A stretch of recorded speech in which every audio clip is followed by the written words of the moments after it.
Hello, this is your host, Christina from Savvy Radio. Thank you for joining us for our Heartbeat of the World video series, where we're bringing you some of the top experts around the globe to talk about some of the greatest challenges facing our country and the world, and what we can all do to make the world a better place. Our guest today is Colin Gunn, an award-winning writer, director, producer, and accomplished animator and podcaster. Today he shares his documentary film, Indoctrination, Public Schools and the Decline of Christianity in America. To check out Colin's show and award-winning films, go to colingunn.com.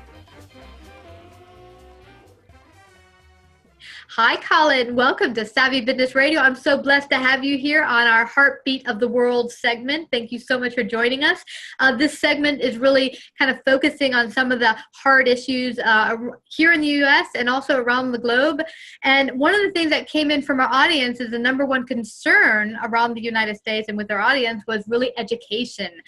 The state of education in our country and where is it going. And you have a wonderful film, Indoctrination, which was fabulous. I checked it out, and it really highlighted some of the greatest issues facing our school system.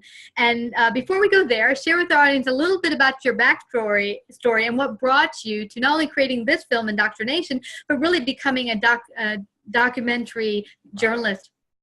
Well, your listeners will quickly recognize that I'm not from America. So I'm from Scotland. I grew up there. I moved over to America when I met my wife, actually in Brooklyn, where you are. And I have such an affinity for New York as a city. That's where I met my wife. So I just love it up there. And I loved America. But I loved America before I came over here. I was already sold on the ideas of liberty and had read on a lot of American literature. We, in the mid-'90s, early '90s, we didn't have a lot of good conservative writers from, I would say, a steady, a steady perspective of applying the ideas of liberty. You're really blessed in America to have, so many good writers, so many good ideas coming, and also a political system that helps liberty happen. And we have lost that in the UK. So I was always sort of a very American-oriented person just because of the stuff I was reading. So that's why I kind of met my wife, and so I came over to America, and I've always been an artist. That's sort of been my background. So I officially, as a career, I'm an animator,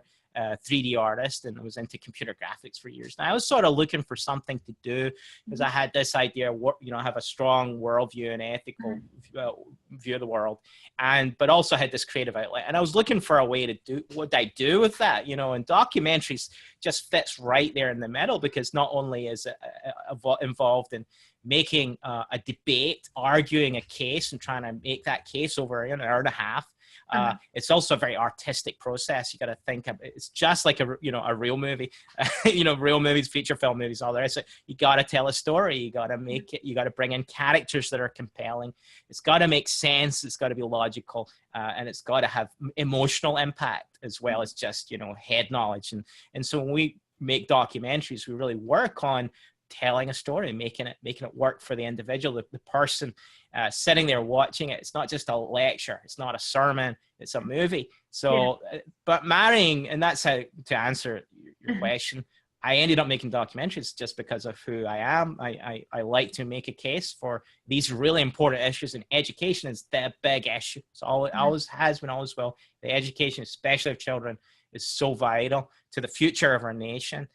So that's why I ended up making documentaries, and Indoctrination is just one of them. And it's certainly, it was a privilege to work on it. I think it's a good film, very helpful film for families to watch. Oh, I mean, it was completely eye-opening. There were some parts I kind of got a clue into. I went to the public school system quite a few years from now. I mean, I'm 47 now, so it was quite a few years ago that I was in public school. But I think I told you before the interview that I was in public school in Virginia initially, and I didn't know how to read at ninth grade level. When I was in ninth grade, I couldn't read, but I was getting passed from year to year to year. It wasn't until I got accepted into school performing arts, and they tested me, and they said, "You're almost totally illiterate. how did you ever get to ninth grade? Right. And then they blessed me with hiring me a tutor that would meet me and work with me every single day to get me up to speed. And they discovered that I had severe dyslexia at that point. But it goes to show how many probably students are being worked through the system that really don't know the basic functions to get through life. I mean, had I not learned to read or write, I would be in great difficulty right now. I'm pretty sure I wouldn't be doing what I'm doing right now with you had I not been educated and literate. What have you seen as some of the greatest things affecting the public school system in your research? Well, and when we look at the public schools, it causes a lot of damage. The first one that, and it's may seem a weird one to bring up, but the economic damage that ultimately the public schools does, it takes all these educational dollars away from civilians through taxation, and then it misallocates it. That's what the government is famous for doing. It scrapes together all the wealth, and then it spends it, it misspends it in things that these people who, if given the choice, would spend it in a much wiser way because their own personal desires would be met by their own economic transactions. And that's why public schools, before we even talk about the religious aspect of the schools, if you talk about the economics of it, it causes considerable harm to our economy. It's so massively expensive, so we're looking at the education system that failed you was a very expensive education system. And that's what's happening all the time. There's kids coming out, they can't read or write, they get no prospects and are not helped at all by the public schools, yet we would have spent a potentially hundreds of thousands of dollars on that child's education over the years. Some states it's around 10 grand per child per year.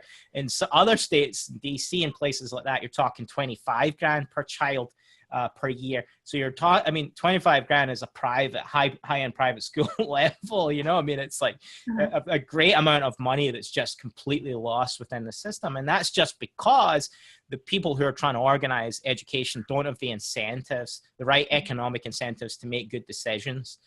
Whereas the parents, and this is what I tell a lot of people, you have the best intentions for your child, but the public schools don't. It's nice, but people are very optimistic. They like to think that the public schools have great, they love their kids so much. And that's just natural for families and parents. They get little Johnny and they adore him. He's 4 years old. He's cute. And then they put him on the school bus. And the biggest false assumption that the parents have is that everyone on that bus is going to like Johnny the same way you like little Johnny. And all those teachers are going to just adore him the same way you adore him. And that is not true. And we know from experience, public schools can be a very cold, hard place for people that don't do well. There's so many people, they just have terrible experiences in schools. And so beyond the economic damage and the lack of real incentives, the breakdown of the educational economic market, we can look at the religious aspect of the schools. The schools were taken over largely for reasons that are ulterior. They're behind the scenes, and there's right wing and left wing approaches to that. So you could have militaristic empire building education systems, or you can have progressive liberal motives behind the scenes. The main point of the ulterior motive, though, is it tends to be anti-family. It tends to take that child where you have an intention for them, for their family, for your family, for their lives, for your choices to be in their hearts as well. It takes that allegiance, and the child's heart switches allegiance from the family and the parents to this system and to their peers within that system. That's the most dangerous aspect of the public school system, as I see it, and the most damage that it has caused is to take allegiance away from the family and often to the faith that family holds towards the state, the government, or whatever agenda is being pushed within the public school system. Wow, this was intriguing to me to see this. And it's a little scary because as we spoke before the interview, it almost sets kids up to for a statehood parenting, as if the state is your parent and your everything, almost a very socialistic, communistic way of being. And also what I've noticed, that the millennials are one that I worked with a lot in my business, because I have a consulting business, and a lot of them come from this ideal right out of college and high school that I have this sense of entitlement because I breathe, I exist, so therefore I'm entitled. And I always think to myself, well, where is all the entitlement coming from? Because there's not some magic unicorn that just squirts out free money and free stuff. It's got to come from something. So, and it's got to come from hard work from everyone, not just from this magical government that supposedly can squirt out free money everywhere. So it was kind of scary when I saw in the movie how not only damaging it was to separating kids from the family, but also kind of this morale and morality.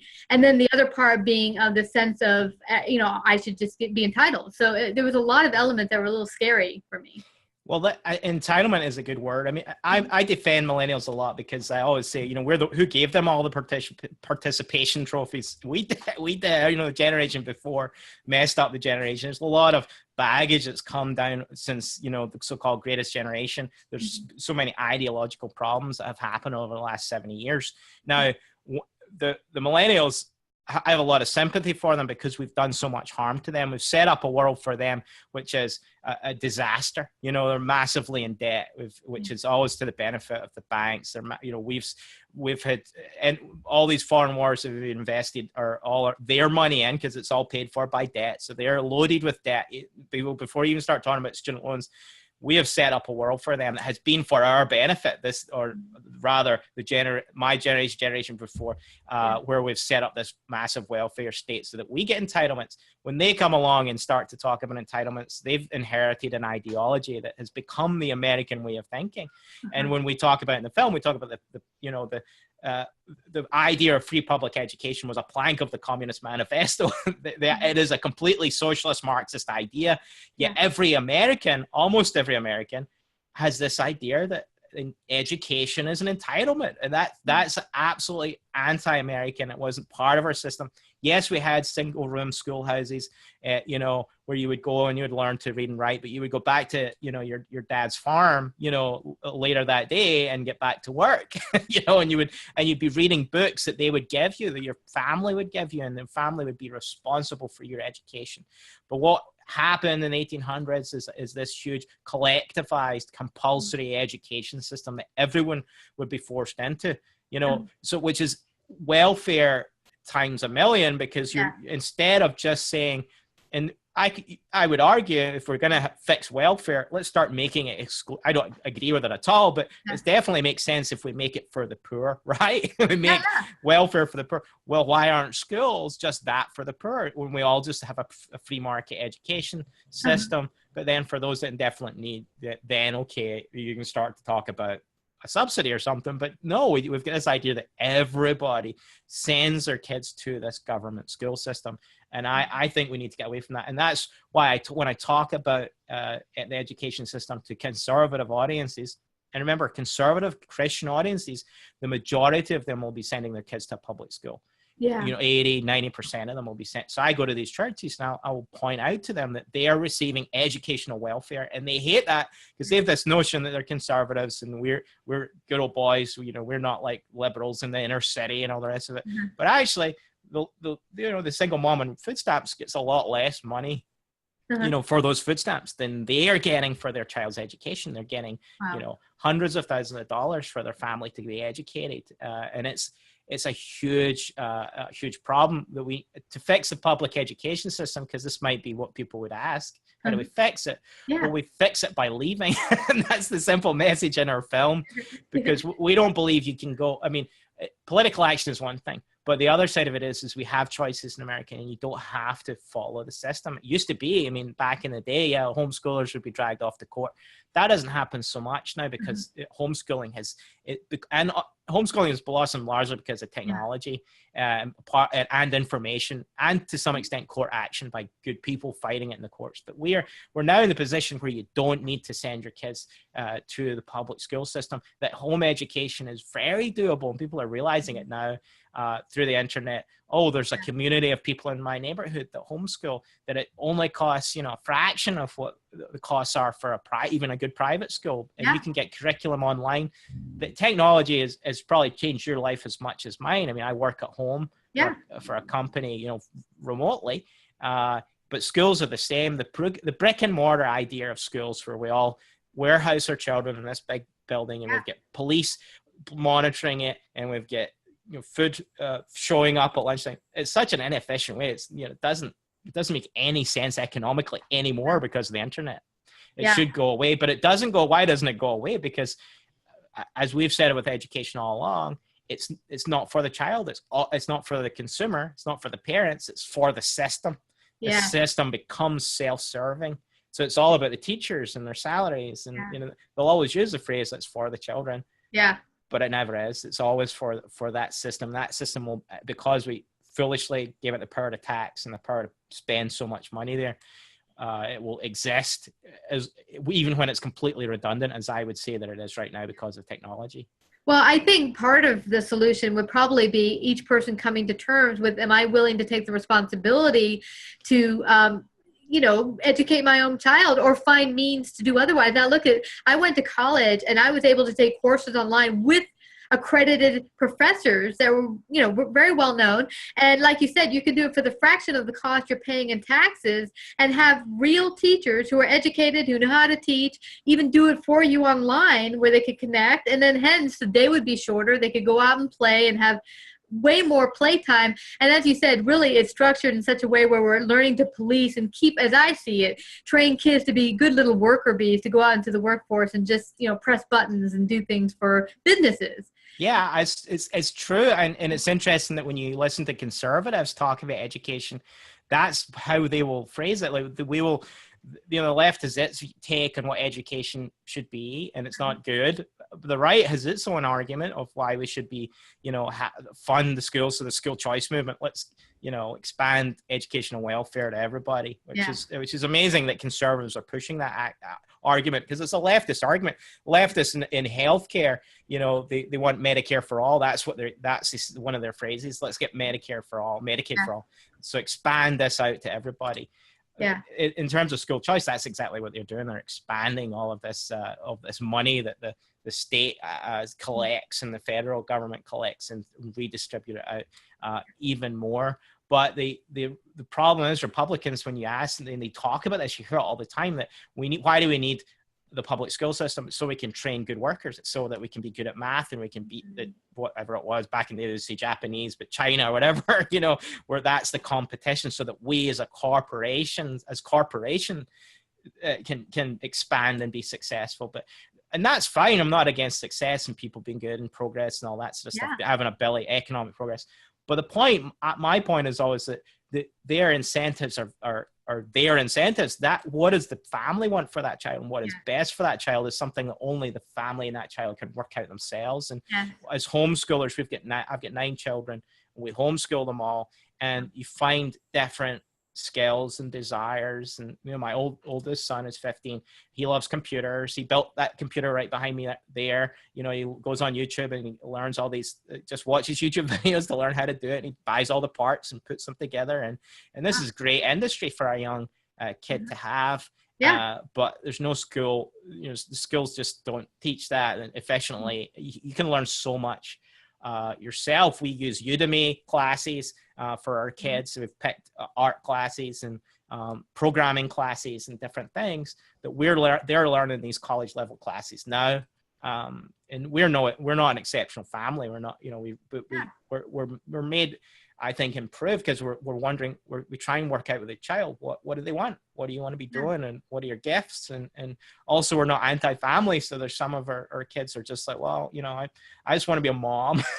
One of my daughters said that this morning, and that's great. We're not training everyone for the 2-income workforce that we've defaulted to, which of course we subsidize through the public school warehouses, so, and I'm not against women working. It's just that there's a case where, as my wife works, it doesn't interfere with the family. And so my responsibility is to make that extra level of hard work so that, we can still homeschool. And I would say, to just sum all that up, is I think the quality of life is much higher than the quality of life of the public school. As you send your kids off to this environment, you don't know what's going on there. You don't know what they're getting taught. You don't know what their peers are doing. On this, the moral standard for your child, once you've sent them to the public schools, is defined by their peers, and you don't know who their parents are. You don't know what's going on in their lives. You got to be aware that is the values. As I went to public school, those values that you learn that shape you, and sometimes you have to later in life repent of, those are the things which you're getting fed to you beyond the questionable quality of the education and all the bad ideology in education. The peers dictate to your impressionable mind a value system that very often opposes the value system of the parents, you know? Yeah, absolutely. I love the fact that, you know, when you homeschool your children, you're able to really connect on their gifts and talents and say, okay, what are you good at? You're good at computers. Let's focus on that. Because I think that's what's missing a lot from the public school system is they don't focus on your gifts and talents. They're like, you all will do the same thing. We will tell you something. You will parrot it back. You'll get an A. And I've always said to, you know, people, well, especially my partner, I always say to them, that's not education. That's just parenting. But also, you had mentioned before how our society's really gotten connected to this free idea of welfare, whether you think of it as welfare or not. I mean, I was out of work a number of years ago. And what did all my friends immediately say? Go get that unemployment. You earned it. It's yours. I know, it's yours. Entitled. You're entitled to it. Yeah, and really the whole premise of it, I'd like to think FDR really created the New Deal for really when it is a bootstrap. Truly, you're down in the dumps, pull yourself out, get a new job. It really should be you get unemployment, your butt's out there looking for work the very next day. It's not like, okay, 6 months of free time, I got some money here I can play with. Really, we've come to think of it very differently. And I think that might be one place to start, to really see where do you stand on this, and maybe to reevaluate where you stand on education or a lot of these benefits, and is it really benefiting you and your family? Now, Colin, something else bothered me in your movie, and that was a beautiful child who came from a Christian household who was actually kind of being pushed away from abstinence based on what she was getting through the public school system. Share a little bit about that. Well, when we talk about the public schools, just as I mentioned just a minute ago, we talk about how the value system of the public school is separate and different than the value system of the home. So when you surrender your kid to that public schools, you'll be shocked by the kind of things that they get taught in there. And parents will say, but I know the teacher and I know this what the school's like. But what we find out is everyone has a much more optimistic view. You know, not everyone's school in America can be better than everyone else's. That's impossible. But when you ask public school parents, they all grade their school higher than other schools. Of course, that can't be true. Someone's wrong. And of course, what the reality is that there's, to a large extent, parents are delinquent in trusting their kids to other people. Now, awful, horrible things can happen when you do that. But and we do talk about those in the film. You know, sexual abuse is widespread. Alcohol and drug abuse, exposure to pornography, other things are there within the public school system that you would never allow in your home. And that's not just with the peers, the public school teachers and the ideology that they bring to it. You know, teaching is not about knowing more than your students anymore. That used to be what would make you a teacher. You're really good at French. You're a master at French. You should go and teach French. That doesn't happen so much. A lot of what's taught in the public school training to train a teacher is psychology. It's just absolutely, you know, psychobabble nonsense, and management of children, you know, so-called management. So how do you deal with all these kids? Now, the problem is that there's agendas there, significant agendas that have been in place for years, which only dawn on conservatives years after the fact, once they've been implemented for 30 years. You know, for example, transgender bathrooms, right? Well, the transgender issue has been a philosophical, there's been a philosophical push within the Department of Education for decades to accept homosexuality and then transgender ideas, and all of a sudden conservatives are up in arms. All of a sudden, oh, you know, we get transgender. But well, no, if you're going to trust the public school system, this has been behind the scenes. This has been an ideology they've believed in, and one which is, you know, views on sexuality, views on, as you said, on abstinence and those things. They're things which you will have a definite view, and the public schools will actively deceive you, and your children will be taught that you're old-fashioned, that there's something wrong with you. And again, that's that allegiance thing where the kid starts to think that the teacher is a smart one, the best one, the model one. So they'll go home and lecture mom and dad about whatever it is, you know, their views on homosexuality, their views on the environment, you know, all these left-wing virtues where they've taken the 10 Commandments and they've put in another bunch of laws, because no one's beyond law. Everyone has a law system. But the law system in the public schools right now is they're absolute Pharisees about moral relativism, which is kind of funny. It's like we're going to be moral relativists, and we will go nuts. We'll start riots if you're not a moral relativist like us too. And so these kids are trained in this moral relativism, and the reason for that is this myth of neutrality. Every decision you make comes from your worldview and what you believe. As a Christian, I would say that the Word of God is the standard for all of the actions we do. And what happens in the public school system, though, is this false idea of neutrality. But they have this whole worldview, and it's bunches of things that are often very counter-Christian, counter-culture, and counter-conservative on sexuality, on economics, so that welfare and all those things. There's so many things that seep through every subject.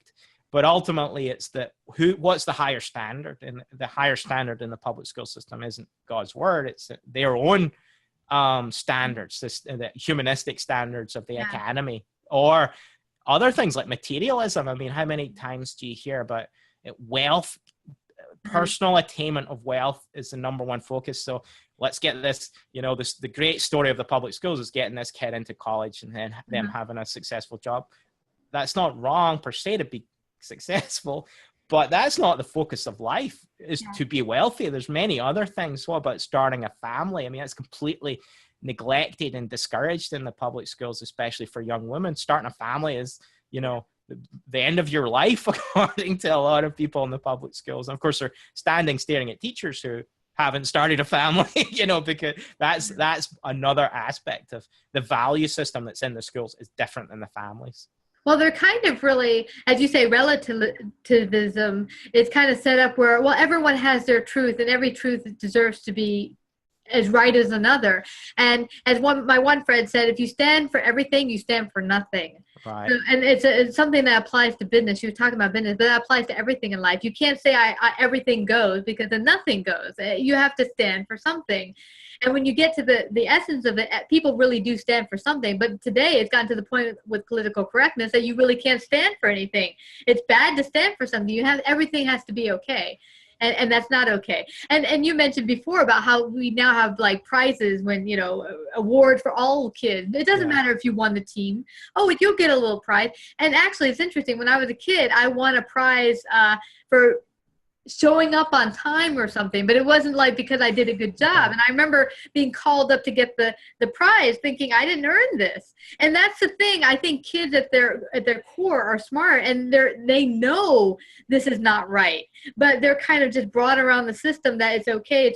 And the same thing with sex. When I was in sex education, I came home with condoms and stuff because they said, they're handing them out like candy. And my mom was furious. And I was like, well, what's wrong with that? I don't want to use it, but at least if I ever do, I've got it. She's like, but that's the point. They don't have to tell you to go have sex. Like, giving it to you, it's a nonverbal way to say it's okay that you're 13 and you should go and have sex. Absolutely. Well, that's a significant problem in the public school system, is they don't teach, they say they're neutral. So they're talking about these really important things that if you don't talk about them in the context of morality, which is against their whole view, they don't want to talk about the morality, but they want to talk about the sex, then you're creating all these problems. You're creating immorality by talking about dangerous things, which sex can be, if you don't teach it within the context of morality. And they'll say abstinence doesn't work. But we don't teach abstinence on its own. We teach to our children abstinence in the context of our Word of God, our faith, and also in all the consequences, economic consequences, all the importance of marriage and the context of sex within marriage, all those things. That's what they need to be teaching. But you'll have even conservatives think they're teaching abstinence when they're giving this thing that's just as bad sometimes as what Planned Parenthood would give you in terms of sex education, where it's really just encouraging the child to participate in that world. That's a huge problem with the public school system. But they have committed themselves to being neutral. Planned Parenthood gets huge access to children through the public school system. And we've talked about that a lot, and so it feeds the system, feeds the status system. So yeah, huge problem. Yeah, and indeed, we're having an upcoming guest come on at the series to talk. She was working for Planned Parenthood for 11 years, loved what they were doing, thought she was really helping women, and thought it was more about offering women choices and an alternative. And it turned out that actually, after working there for many years, she came to realize that really 85% of the revenue is really abortion. Yeah. And she came to terms, was it really about helping women first, or was it more about the bottom line? You know, and really it comes down to you realizing, because what I realized from people who have had abortion, later on they feel great pain from it, because I think their soul knows, whether you want to admit it in the rational brain, even if you're religious or not, your soul knows something took place here. And more, if you come to terms with, okay, if I'm not getting morality at school, morality does play a part, because later on, all of this is going to come to the surface, and you got to decide, what do you stand for? Do you stand for something, or do you stand for nothing? Yeah. Yeah. That's really wise. And, you know, our family is a very political family. We talk a lot about, you know, ethics. Mm-hmm. And, you know, when we sit around a dinner table, and we have a meeting in the morning as well, where we talk about the news. And so they know who's doing what, but they're getting dad's perspective and mom's perspective. You know, they're getting our perspective on every aspect of things according to our Christian worldview. I know if they were off, even within the church, but especially if I knew if they were under the control of the government, that they would start, those questions about our ethics would start to come up, because there's such a strong opposition to the things that we hold to, even although, of course, you know, the Christian worldview is pretty standard American idea, the 10 Commandments, those sort of things, but they're always under attack in the public schools. So we talk about that. You know, there's little kids, they, you know, have a Christmas pencil in their desk, and the teacher will snap it in two. You know, there's all these unbelievably crazy stories. You get the valedictorian, as we have in the film, delivering a speech and saying she names the name of Christ, and they just immediately cut off her mic. You know, there's, as we know, and that's why we call it indoctrination. Instead of education, it's become about indoctrinating. And it's not one agenda, but 1,000 agendas. Ultimately, unbelief is not one single dogma, it's pluralism against one particular cause in my mind, which is the Christian cause. The pluralism that they hold to will just tear your children apart. They're going to find something other, you know, some other thing. And what's amazing to me, Colin, is that they will say they believe in freedom of speech and that everyone should have the right to just be the way they want to be. But the minute you mention Jesus Christ, well, cut the mic. We can't have that. Lord's Prayer, oh no. In fact, Melania just yesterday said the Lord's Prayer. Never have I seen a first lady say the Lord's Prayer. God bless her. And the first thing CNN said is that this was just, the lowest common denominator she went to. I was like, God is not the lowest common denominator. In fact, I would say he's the top. He's where we should be. So I just love this. We need to go back to values. And one of the things that came up in our survey when we put this out was that people are worried about a moral compass for our country. And this is it. You show them how to get back the moral compass, which starts with family, not with school, not with government, but with you at home. And there are ways to make it happen today. And your film gives them great ideas on how to do that. And they can go to IndoctrinationFilm, is it .com? It's IndoctrinationMovie.com. Movie.com.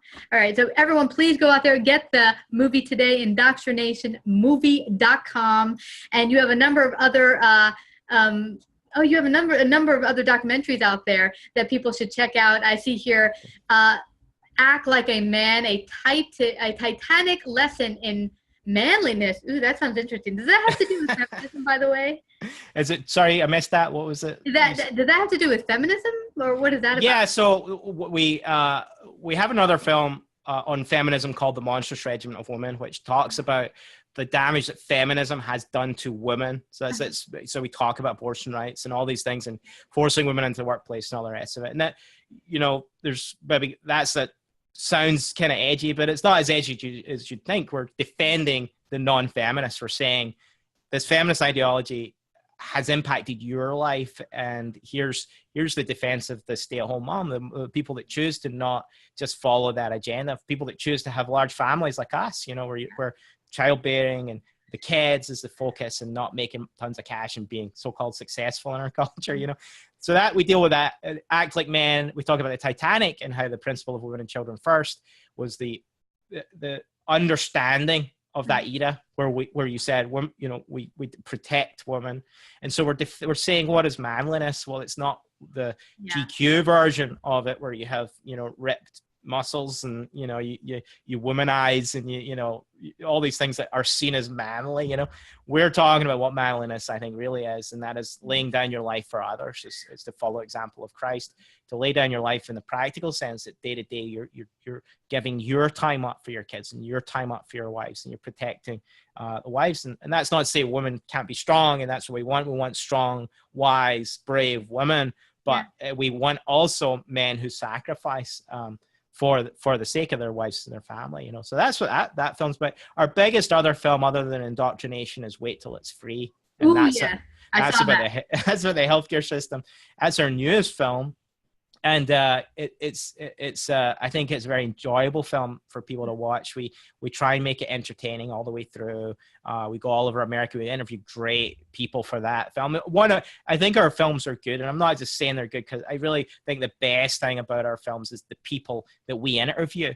And my purpose in that is I am just some random Scottish guy with lots of opinions, but we try and bring people who have authority on issues. So when we interview really great people for all of those films, and in the healthcare, we go to the doctors. We go and ask all these doctors for their opinions about Obamacare. It's not just some political opinion. We try and avoid the politics, even though these are very political issues. We try and focus on the economics and the moral aspect of things. It's true. It's so true. And as far as women are strong in a different way. I mean, we've come to see that women have to be men and men have to be women, but really there's greatness in both. One is not lesser than another. God made them both beautifully different and beautifully able to come to the table with their own strength. Yeah, and as far as healthcare goes, before even Obamacare started, my doctor was telling me how much he spends not taking care of patients, but filling out documents for the insurance company. Yeah, we go into that. We talk about a local doctor who's closing down because he just doesn't want to comply. So it's better for him to go out of business than pay for all the electronic records they'd have to have had done based on all of his work. So, when we talk about feminism too, my wife, it's my job to build her up, to make her stronger. And it's her job to build me up, to make me stronger. And she runs a business from home. But it's done in a way that so we can work from home. And I design my life so I can work from home because that's our number one priority, the breadwinning, so to speak, which we have some collective responsibility. I bear the burden of that, but that's secondary to the kids and the family in our lives. So that's a big difference in the feminist message or the materialistic male message, which is, success at all costs, put the kids on the back burner, just leave. Only fools would have lots of kids or be pregnant in their early 20s. Only idiots would do that sort of stuff because you've invested in your degree. You got to go ahead. Education and achievements are much more valuable than children. That was the ideology that feminism presented. A lot of people are rebelling against that now. Thankfully, we've realized that it didn't work. Not just that it was bad ideology, that a lot of women were very unhappy with that system when it came down to it. They were sold this lie that being successful would make them happy, whereas truthfully we do enjoy.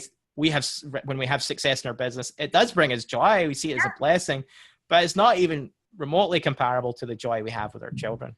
Yes. And I think the one thing that people get, because I worked in corporate for many years, and women would become disheartened when they got to their 30s and 40s saying, I've reached a certain status. I'm a manager, VP, whatever.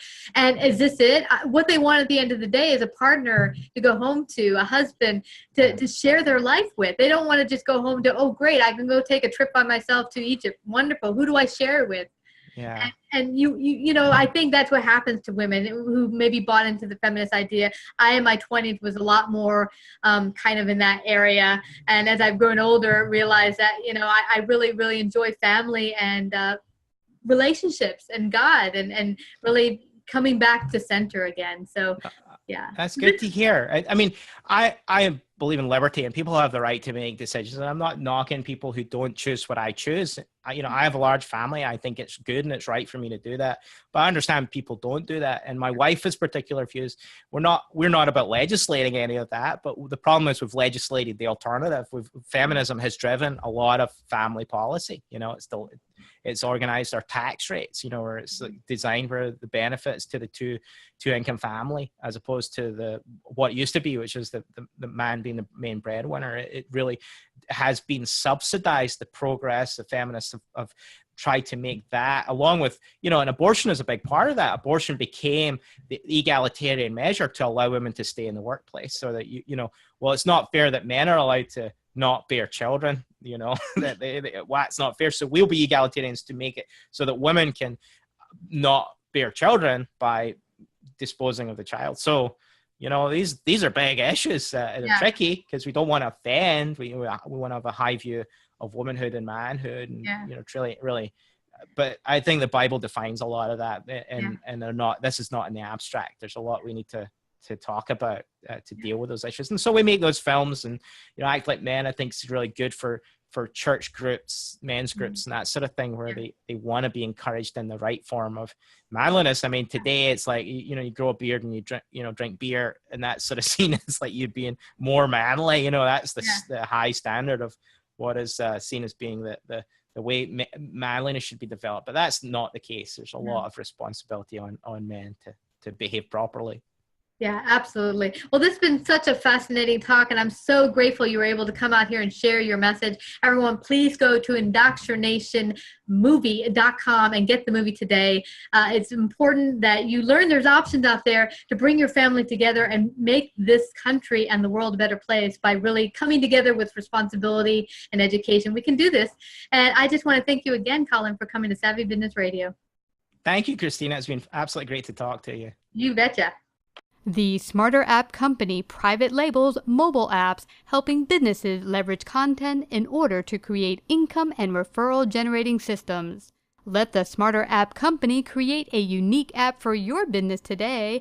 Contact thesmarterapp.com or call 503-528-4973.